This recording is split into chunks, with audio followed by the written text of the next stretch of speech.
లబ్ధిదారులకు నేరుగా అకౌంట్లో వేస్తారని మీరు గతంలో నినాదం తీసుకున్నారు. అదేమన్నా ఇప్పుడు ఎందుకంటే ఈ రైస్ 90% కూడా తినట్లేదు సార్. డైరెక్ట్ ఇష్యూ నాకు ఇది బాగా తెలుసండి. ఇది తినని బియ్యం. ప్రాబ్లం ఏమవుతుందంటే ఎవరు తినని బియ్యం ఇది కేవలం ఇది నా ఉద్దేశంలో ఇది నేను కేంద్ర ప్రభుత్వం దృష్టికి తీసుకెళ్ళాలి, ఎట్లా ముఖ్యమంత్రి గారి దృష్టికి ఎలాగ తీసుకెళ్తాను.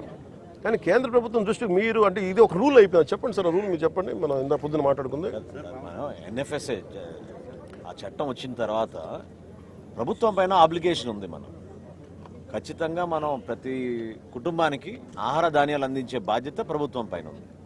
ఎన్ఎఫ్ఎస్ఏ చట్టం రాకుండా ముందు మీరు అనేది డైరెక్ట్గా మనం క్యాష్ డిస్ట్రిబ్యూషన్ చేయొచ్చు, కానీ ఎన్ఎఫ్ఎస్ఏ చట్టం వచ్చినాక ఆ బాధ్యత మన పైన పడింది, ప్రభుత్వం పైన. తప్పకుండా ఇందాక కూడా ఇక్కడికి వస్తున్నప్పుడు కూడా డిప్యూటీ సీఎం గారు అదే మాట అన్నారు.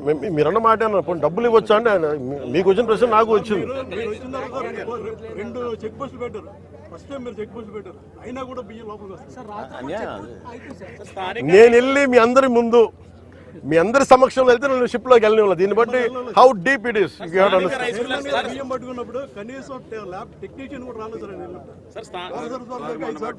మీడియం అయినా టెక్నీషియన్ కూడా రాలేదు సార్. చెక్ పోస్ట్ పెట్టినప్పుడు 24/7 తనిఖీలు అన్నారు సార్. కొన్ని రోజుల నుంచి రాత్రిపూట తనిఖీలు ఆపేస్తారు. నైట్ 9 అదే రాత్రులు పూట చేయట్లేదని ఎన్ఓసి. మరిన్ని వీడియోస్ కోసం ఛానల్ సబ్స్క్రైబ్ చేయండి. లేటెస్ట్ అప్డేట్స్ కోసం వాట్సాప్ ఛానల్ ఫాలో అవ్వండి. అండ్ లింక్ డిస్క్రిప్షన్ లో ఉంది.